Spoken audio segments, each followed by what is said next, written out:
Está no ar o 15º episódio do podcast Kiron. Eu sou Renata de Andrade. Eu sou o Dr. Henrique Meister e ajudo você que é médico a sair do plantão e a faturar mais através da homeopatia.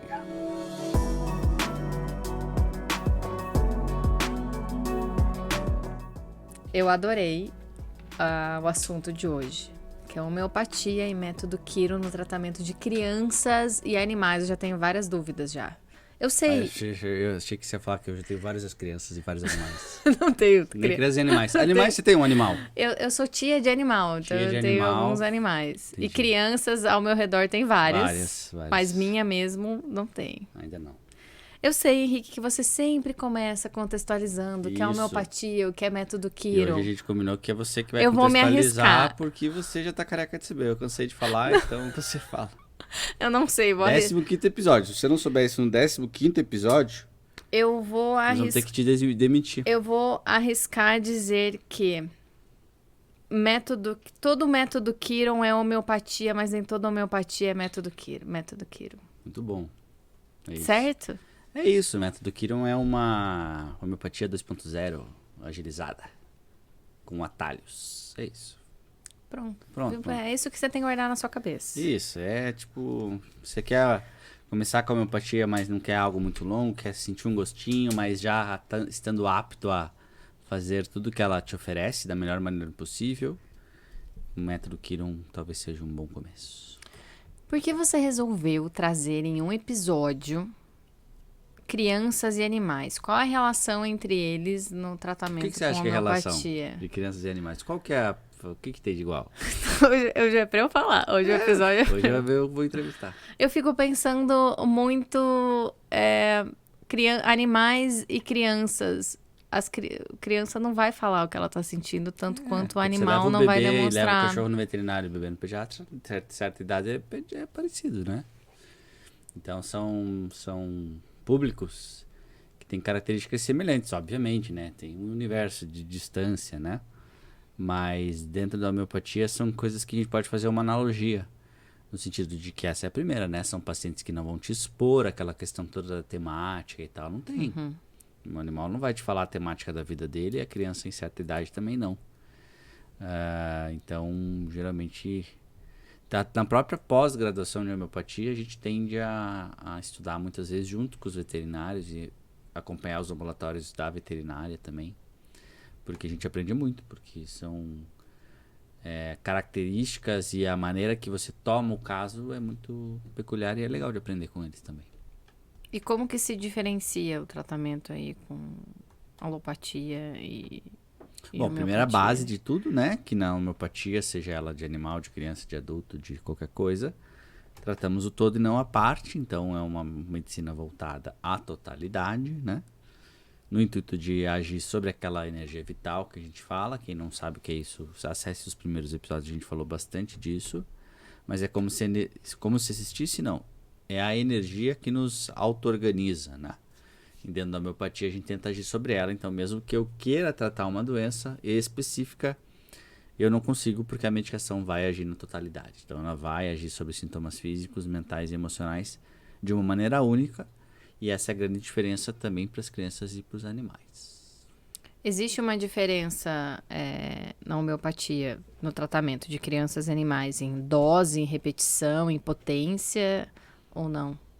Poucas diferenças, não é igual na alopatia em que você tem que ajustar a dose, remédios que você não pode fazer. Então, do ponto de vista homeopático, você pode fazer todas as medicações, independente se é bicho, se é adulto, se é criança.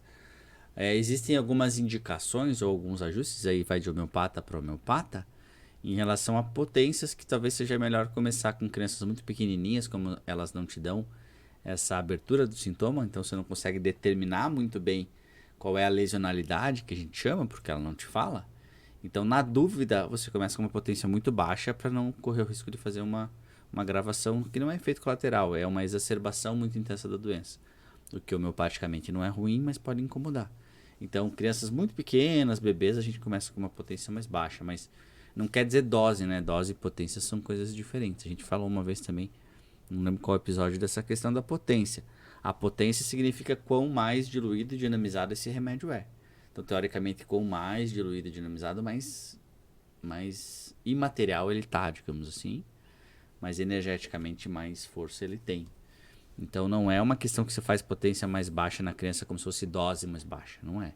É potência mesmo homeopática, que são ideias diferentes. Mas aí tem alguma relação quando a gente fala de potência com eficácia? Porque você falou, com criança muito novinha, a gente prefere começar devagar. Então quer dizer que nesse primeiro momento vai ser menos eficaz? Pelo contrário, a eficácia é muito individual, porque ela depende muito da medicação bem selecionada, né? Dá para você testar a eficácia igual testa de remédio, porque o remédio ali está prescrito diante de um diagnóstico. Então você consegue fazer um teste. De 10 pessoas que têm uma doença, eu testo o remédio porque elas vão ter efeito sobre aquela doença. Aí você consegue analisar. Essa questão da eficiência e eficácia na homeopatia é difícil porque cada pessoa tem um remédio. E se você não é bem selecionado, aí você não vai ter, né? Mas é muito individual.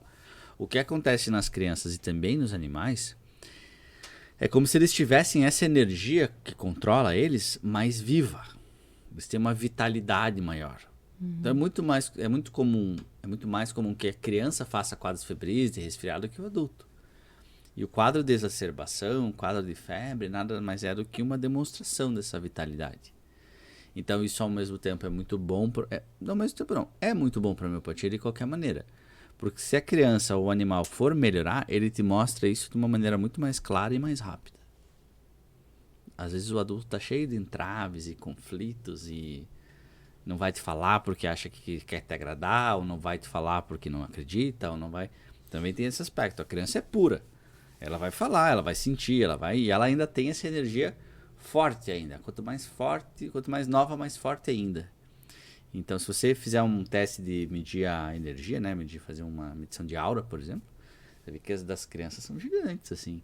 Quando está no ventre da mãe, então, se você faz uma medição, nossa, são metros e metros. Então, a pureza da criança, né, a ausência de conflito, ela gera essa resposta a uma medicação energética muito mais intensa. Essa é uma grande diferença. Nos animais é assim também.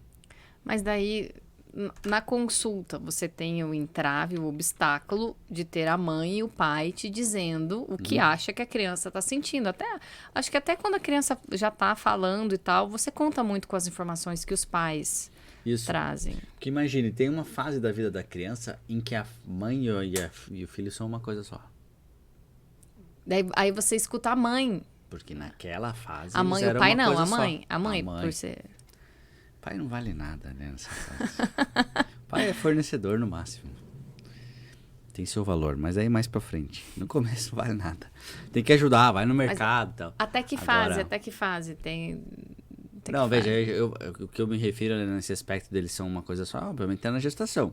Então tem coisas que acontecem na gestação que a mãe sente que não é ela que está sentindo, é o filho que está sentindo. Então uma das perguntas que a gente mais faz é, na gestação, tinha alguma coisa que antes da gestação você não comia, você não gostava, você nem ligava, e na gestação você começou a comer muito, assim, mais que o normal, um desejo nada a ver. Porque essa vontade não é dela, essa vontade é dele. Então a criança tem lá 6 meses, mas eu sei que ele gosta de banana, porque ele queria comer, a mãe queria comer banana. E ao contrário também, se tinha coisas que você adorava aqui, e na gestação você teve aversão, você odiava, você te fazia passar muito mal. Também é a criança. Algum sonho que você não costumava ter na gestação, você teve um sonho bem característico que te marcou na gestação, quando você dormia, né, sonho? Também. E ao contrário também, quando a mãe vive alguma coisa na gestação, a criança também viveu aquilo. Na gestação, desde que você soube que você estava grávida, até essa criança nascer, você passou por algum conflito, algum estresse? Seja relacionado à gestação ou fora da gestação? Na gestação me demitiram. Qual foi a tua sensação? Me senti tal. Esse sintoma é da criança. Porque elas compartilharam de uma mesma sensação. Então, por mais que ela não me fale, a história da gestação é essencial porque ali as energias se misturam. E as coisas vivenciadas por um e sentidos por um são sentidos pelos dois, né? Mas aí você pergunta sobre a gestação, quando o filho tem até quantos anos? Geralmente eu costumo valorizar isso mais até os 7, 8, no Mas é máximo bastante. 9. Depois começa a não valer tanto assim. A não ser que seja algo bem marcante. Mas existem coisas muito marcantes. Tem algum caso que te marcou? Não vou lembrar um caso específico, mas os desejos e aversões assim são muito claros. Às vezes tem coisas muito específicas assim na gestação, né? Então, tipo, não queria estar grávida, eu rejeitei até o 6º mês, ou até nascer eu não queria. ou eu brigava com meu marido me bateu na gestação, sei lá, coisas assim. Então a criança, independente da idade, ela carrega aquela sensação, né? Então aquela história, conversa com a barriga, é real, assim. Faz sentido. É uma energia só. Então é um momento que vocês estão compartilhando as sensações. Então é muito válido pra gente na homeopatia. É super. Eu tô falando aqui dos animais, mas eu não sou veterinário, então tem coisas assim que eu não vou poder me aprofundar muito, né? Então esse aspecto também na veterinária, obviamente algum acontecimento na gestação do bicho também vai ter relação. Então é tudo meio parecido. Mas essa questão da gestação é bem importante. Eu até não tinha pensado nessa pergunta quando a gente conversou, mas ela é super válida e super importante. Existe algum cuidado, alguma precaução ou até alguma desvantagem de se tratar animais e crianças com homeopatia? Pois é, eu não consigo pensar em nenhuma desvantagem. É obviamente que nessa fase a homeopatia ela não vai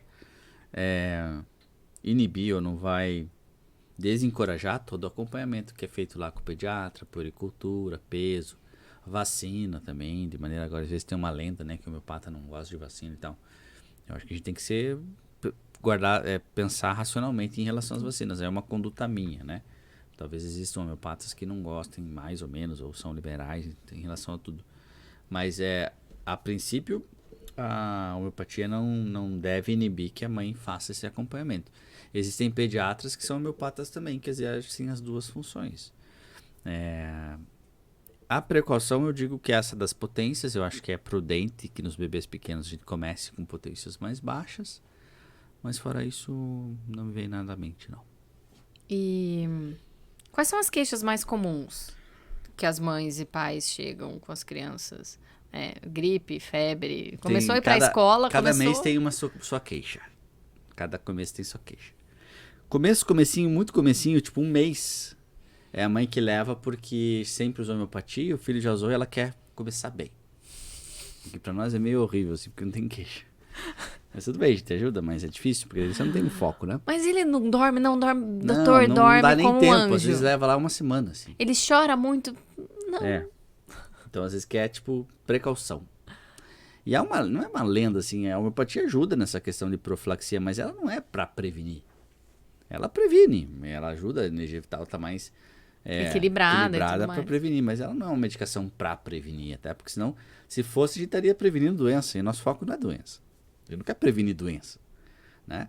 Tem esse efeito colateral bom, mas a homeopatia não é uma medicação para prevenir como fator principal, né? Então as mães levam para prevenir, é um bom motivo, mas não é exatamente o que a gente quer fazer. Acaba sendo um efeito secundário, assim, bom, mas, né? Então tem esse comecinho que é a mãe que já usou, o filho já usou, ela já usou, já consulta com o homeopata e leva o filho, né? Aí depois vem o sono, né? O famoso sono. É que a mãe quer dormir, né? Coitada. Não, claro, tem razão. E o sono é algo, assim, super ingrato, porque ele é multifatorial, né? Ele depende de milhões de coisas diferentes. A homeopatia pode ajudar, mas ela não tem eu não vou trocar, eu sempre falo isso para as mães, eu não vou trocar o remédio todo mês, porque o filho não está dormindo. Pode ser que ele não durma mesmo, né? Então é uma queixa dura para nós, assim, também. E é pior ainda o que pode acontecer, porque a criança tem saltos de desenvolvimento. Então vai ter momentos que ela começa a dormir melhor, depois ela piora, depois ela melhora. E às vezes quando você encaixa o remédio bem naquela hora da melhora, parece que foi o remédio só. Aí você dá o remédio e começa a dormir a noite inteira. Aí a mãe vem, meu Deus, doutor, obrigado. Já te passei o teu contato do grupo do WhatsApp das mães e vai ver todos aqui, vão vir aqui, as mães da escola já estão maravilhadas com esse remédio. Já falei para uma delas tomar o mesmo remédio, sabe aquelas coisas. E eu sempre falo, que bom, mas pode ser que não seja só do remédio, né? Então o sono é bem, bem comum, mas eu acho que a mãe deve ir para homeopatia mesmo, até porque remédio não tem o que fazer de remédio. Sim. É só homeopatia mesmo. Apesar de não ser algo assim garantido, porque é multifatorial, ajuda, né? Aí depois vem cólica, aí depois vem dentição, que é difícil. Aí depois a criança entra na escola e começa a ficar doente. Nossa, aí vem a famosa da imunidade. Vamos dar um remédio para melhorar a imunidade, né? Ou já usei antibiótico todo mês, já é o 15º antibiótico do ano e não aguento mais, preciso achar uma alternativa, né? E aí fala, doutor, não tem um remédio pra imunidade? Você vai Isso. falar, não, não Isso, tem. não, mas eu acho normal que eles pensem Sim. assim. A gente é condicionado desde que a gente nasce a isso, né? E é bem isso que eles perguntam. Daí vem toda aquela parte doutrinária, assim, de entender que é pra isso, mas não com esse objetivo. E daí depois talvez as questões comportamentais, né? Temperamento, dificuldades de aprendizado e assim vai. Acho que essas são as mais comuns na criançada. Dificuldade de aprendizado. Às vezes vem criança que tem muito diagnóstico, hoje em dia está bem diagnosticado, né? De transtorno de déficit de atenção ou transtorno opositor desafiador. Dificuldade na escola, o que na nossa época era o capeta da escola, hoje em dia cada um tem um nome. O que eu não acho isso ruim, acho bom, porque norteia, né? Uma terapia específica, mas como são transtornos que têm medicação, mas numa fase mais avançada, não tem um tratamento muito específico na alopatia, a mãe geralmente acha uma alternativa na homeopatia. Isso que eu ia perguntar. Normalmente, eles já vêm com esse diagnóstico com tratamento prévio? Ou você já descobriu esse... Não, geralmente esse é um diagnóstico que vem, que é um diagnóstico complexo, assim. Não dá pra generalizar, né? Mas a maioria é feito por neuropediatra ou por psico e tal, que tem todo um critério para seguir. O que acontece é que às vezes o neuro quer prescrever um remédio, ou às vezes não quer, ou não tem um remédio e a mãe ou não quer dar o remédio que o neuro prescreveu, ou não tem remédio e ela quer um remédio. Ela quer alguma coisa que ajude, além da terapia. E daí elas procuram homeopatia. E ajuda muito. Mas tem uma linha d'água, tem uma questão que a gente pode chamar até de obstáculo à cura, no sentido de que a homeopatia ela não vai dar para ele o que ele não tem. Se a criança tem um déficit, tem uma dificuldade, a medicação não vai fazer o efeito que a Ritalina faz, por exemplo, que é dar aquela atenção, teoricamente, né, bem leigamente falando, mas ela dá quimicamente um estado de alerta de atenção maior. A homeopatia não se propõe e não faz isso. A gente não quer que isso aconteça. O que a gente quer é estimular a tal da força vital lá na totalidade, para que a criança encontre meios para se sentir melhor e para entender aquela dificuldade que ela tem, encontrar meios para viver melhor com aquilo. Né? Um outro aspecto, não só da atenção, mas às vezes do desafio e tal, é que imagine, a gente chega lá, uma criança que tem tudo isso, aí beleza, você faz análise e você percebe que na família é uma família que, tipo, sei lá, pai e a mãe brigam toda hora, a criança fica cada dia com um porque o pai trabalha de noite, a mãe de dia, sei lá.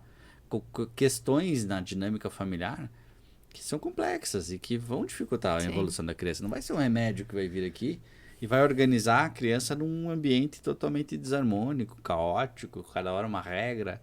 Então, essas questões na pediatria aparecem com frequência, no sentido de que você tem que dar o remédio, mas você tem que orientar e mostrar que o remédio não vai suprir, às vezes, faltas ou questões que o ambiente também nos atrapalha muito, né? Aí eu uso o remédio, não tá funcionando. Às vezes não vai funcionar mesmo. Se tiver um obstáculo, uma cura gigante ali, não vai funcionar. Sim. Mas você falou ali, né, de problemas familiares. Como que o médico lida com isso ao fazer as perguntas e questionar? Porque na totalidade dos casos, a mãe ou o pai estão juntos e fica meio indelicado ou não. A minha pergunta é, a partir de que momento você passa a escutar mais a criança e não ter o filtro da mãe dizendo, não, mas meu filho é assim, ele reage assim, é daquele jeito. Isso é uma coisa muito pessoal também, assim, porque querendo ou não até certa idade, a criança não vai querer ficar com você sozinho no consultório. Sim. Então, pessoalmente, né, da minha experiência, eu prefiro deixar esse momento de falar sozinho mais para os adolescentes, mais para frente, assim. Por mais que a criança às vezes até poderia falar, eu acho que não é algo assim que é o 80-20 do negócio, não é o que vai fazer mega diferença. Então, pessoalmente, eu prefiro. Existem até pediatras, né, tradicionais, alopatas e homeopatas, que tinham o costume, o Dr. Cat lá do HC, que é bem famoso, ele, um mês a criança ficava sozinha com ele, né? Nunca ficava a mãe não ficava nunca, desde um ano sozinho. Então é uma questão muito pessoal. Mas eu não acho que, na minha prática, não é algo assim que faz tanta diferença. Mas chega um momento da vida que sim, é aquela transição, assim, sabe? Porque às vezes você precisa entender como que é a dinâmica familiar, Isso nos mais velhos é super importante. Porque às vezes vai ter uma faixa etária em que a mãe já entra, mas você sabe que não é tão criança ou adolescente pode falar. Então o que a gente costuma fazer é extrair o máximo possível da mãe e do pai, Nem fala com o adolescente. Nem dá oi e vira. Só fala com a mãe. Só que não deixa eu falar com a mãe antes. Tá, esgota. Tem alguma coisa mais que você quer falar, né? Quando a mãe não tem mais nada pra falar, aí você tira a mãe. Aí você tira e fala, agora eu vou falar só com ele. Aí tem casos que o adolescente não fala nada e tem outros que daí que o negócio aparece, né? Daí a mãe sai, aí ele fica tranquilo pra falar e tal. E tem o aspecto terapêutico da própria consulta, né? A gente já falou isso outras vezes. O fato de encadear os pensamentos e descrever a temática, a dinâmica de vida, só isso já melhora, né? Só isso já é tirar um peso das costas. Então, em crianças mais velhas, isso é importante fazer. Fiz hoje. Que legal. Lembrei hoje de fazer, Que legal. E como que você avalia numa segunda consulta a melhora ou a mudança, né? A gente sempre fala que nem sempre é uma melhora daquilo que a mãe quer, não, né? Ele não está dormindo, doutor, depois de um mês com remédio, mas houve outras... Mas como que você avalia isso na criança pequena? Se você trata a totalidade, você consegue, já falou isso também, você consegue ter o parâmetro da totalidade. Então, talvez o sono, que era aquele objetivo, não está diferente. Mas o padrão, o hábito intestinal melhorou, ela era constipada, começou a fazer cocô todo dia. Teve lá uma dermatite que a gente considera como exoneração depois do remédio. Começou a comer melhor. Então a gente sempre avalia tudo. Não muda isso muito em relação aos adultos na pediatria e nos animais, não. Eu acho que como a energia vital é mais intensa, a gente tende a ter isso com mais clareza. Mas aí você avisa, porque eu lembro que eu já te fiz essa pergunta no caso de adultos. Você falou, você avisa que pode dar coceira? Eu falo, não, que eu posso induzir. Mas você não acha que a mãe pode ficar um pouco desesperada, assim? Não, você não fala nada. Você fala, vamos ver o que vai acontecer. Às vezes o que vai acontecer é que ele vem, teve um negócio, passei tal coisa, aí você explica. Mas na maioria das vezes eu acho melhor deixar um canal aberto. Se acontecer qualquer coisa, você me avisa. Do que já falar, porque daí acontece mesmo, né? Tem jeito. Então eu prefiro não falar, não. Você considera mais difícil, de certa forma, atender crianças do que adultos? Não. Lá em casa tinha isso que o pai que veio aqui no primeiro episódio, ele atrai pacientes idosos. Você vai no consultório dele, com sala de espera, só paciente mais idoso. E eu era só criança. Só criança, bem mais criança. Atrai bem mais crianças, Então eu tenho costume, na faculdade era para ser pediatra, né? Quase fui. Então eu gosto assim, mas não, eu acho que tem suas peculiaridades. Geralmente é uma consulta mais rápida. Eu achei que fosse o contrário. No meu caso é mais rápida, porque eu não fico me enrolando, assim, não fico fosforilando. Tipo, história da gestação, teve alguma coisa, a mãe fala, beleza, não tem. Aí, história da vida da criança até agora, temperamento, medo, sonho e acabou. No adulto, essa descrição da temática, ela tem mais etapas, né? Não são 9 meses, é uma vida. Sim. E na criança não tem. Às vezes tem umas coisas mais cabeludas, mas é mais rápido. E a questão do temperamento na criança, ela ajuda mais na homeopatia do que no adulto. Eu não costumo perguntar do temperamento do adulto. Mas o temperamento na criança ajuda em relação aos remédios, né? Então, isso é mais rápido de acessar. Mas isso é uma característica minha também. Tem homeopatas da pediatria que demoram um tempão e tal. História da gestação bem minuciosa e tal. É que pelo próprio método Quino a gente pode ser mais direto. A gente pode ir mais direto ao ponto, né? Sim. Aí não tem muito embrommations. E não tô te chamando de velho, tá? Nessa pergunta que eu vou fazer agora, por favor. Quase não tem cabelos brancos. As crianças, já que você atende a maioria criança, elas tendem a continuar o tratamento ao longo dos anos? E se você já atendeu um que era adolescente, que agora é adulto, se você vê alguma diferença assim nas pessoas que costumam se tratar com homeopatia? Essa questão da vitalidade, a criança, ela tem uma resposta rápida, então tinha infecção, aí não tem mais. E às vezes isso faz com que a criança não volte mais. Às vezes ela, doutor, melhorou, eu não voltei mais. Entendi. E é engraçado que pro médico, a criança quando vem desde pequenininha, ela sempre é criança. Você não consegue ver ela crescendo muito assim. Às vezes tem uns pacientes que não vêm há um tempão, você olha, meu Deus, o tamanho que tá. Assim, você se sente meio velho. Mas uma vez, eu tenho o costume pelo menos de, mesmo que demore, tipo retorno anual e tal, faz um tratamento de manutenção. Tem homeopata que não gosta, prefere dar só quando precisa o remédio. Como funciona o tratamento de manutenção? Eu prefiro deixar periódico, a cada 2, 3 meses faz, mesmo não estando sentindo nada. Mas na homeopatia é mais comum que você, se não está sentindo nada, você não toma o remédio, você espera. Tá? Então, como eu tenho esse costume de deixar lá 3, 4 doses por ano, aí eles tendem a voltar uma vez por ano e tal. Mas a tendência é que o remédio sempre ajude em menor ou maior proporção nessas fases da vida. Pode acontecer que lá na transição para adolescência mude as questões e o remédio mude junto. Então, às vezes a gente Eu ia perguntar isso, se ao longo do tempo o remédio muda muito. Essa é uma grande discussão na homeopatia também. Se o remédio que dá certo, o que a gente chama de simillimum, ele é para sempre ou ele vai mudando com o tempo? Eu acho que ele muda. Acho que se as circunstâncias mudam, o remédio muda. Pode ser que tenha um remédio que você acha que é o simillimum, que a gente chama, mas é um remédio similar, bom, que sempre ajuda um pouco. Mas não é exatamente o remédio. Eu acho que o remédio muda com o tempo e pode ser que ele varie mesmo o remédio anterior estando certo. Então isso acontece às vezes nessa evolução da criança muito pequenininha e passando pelas fases da vida, né? Sim. Mas eu sou suspeito para falar assim, eu acho que no geral, né, eu acho. Mas na pediatria ainda mais, toda criança devia ter um homeopata junto. Você leva lá no pediatra, leva no homeopata. Se não precisa, se tá certo com a homeopatia, beleza, você vai deixando para tratar com a alopatia só se precisar. Então eu acho que deveria ser meio compulsório. Assim. Nossa, o que eu já tomei de antibiótico nessa vida. Teve uma época que eu fiquei com 13 amidalites em um ano.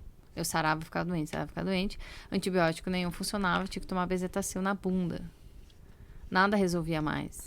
Né? Aí eu percebo que meu corpo ele realmente não estava nem um pouco preparado para lidar com. Não reagir mais, né? Porque com a melhor das intenções quem te levava do médico. Sim. Mas querendo ou não, aquele remédio faz o trabalho por você e o processo do corpo se regular fica meio pendente, né? Então a chance é de recorrer. Isso é uma das queixas mais comuns, assim. E com o método é uma das que mais melhora, assim. Eu acho que o método fez com que o índice de melhora nessas questões de infecção recorrente, de imunidade, fosse um índice bom de cura, assim. Sim. Não é que não vai ter. Eu até falo para as crianças, assim, para as mães, para os pais. Não é que não vai ter infecção. Meu objetivo não é que não tenha. Meu primeiro objetivo é que saia da infecção só com homeopatia. Acho que isso já é uma... você pode ter 13 amidalites, não tem problema. Mas se você sair das 13 só com homeopatia, tá bom. Mas bem provável que se você tiver 2, 3, 4 saindo com homeopatia, você já não vai mais ter tanto. Sim. Não, e como, dependendo do caso, nesse meu, como o remédio me fazia mal, daí doía muito o estômago, às vezes é muito forte pra criança, né?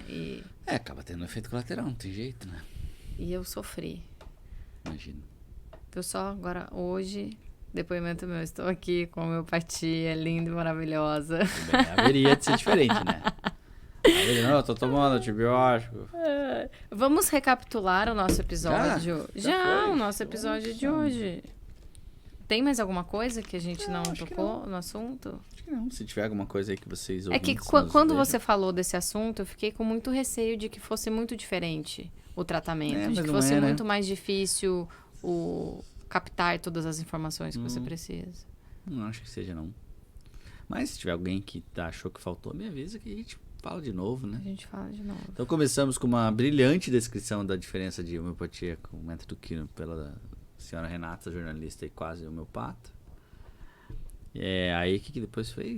Aí depois a gente falou por que da relação, né? Da gente falar de... porque é animal e criança junto, né? A questão deles não poderem eventualmente verbalizar tudo que sentem, né?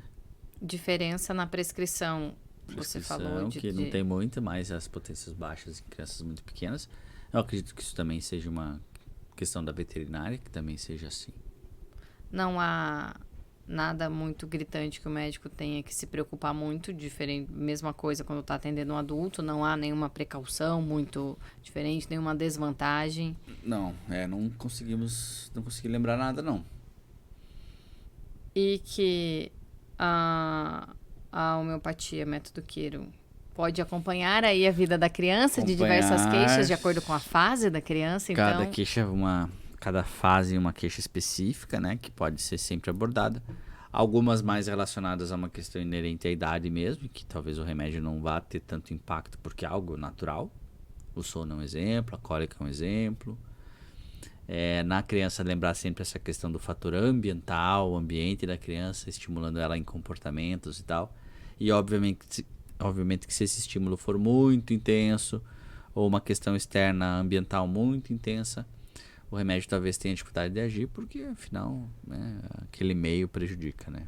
sim. E a gente também falou que pode ser muito usado para questões não físicas, Ah, sim.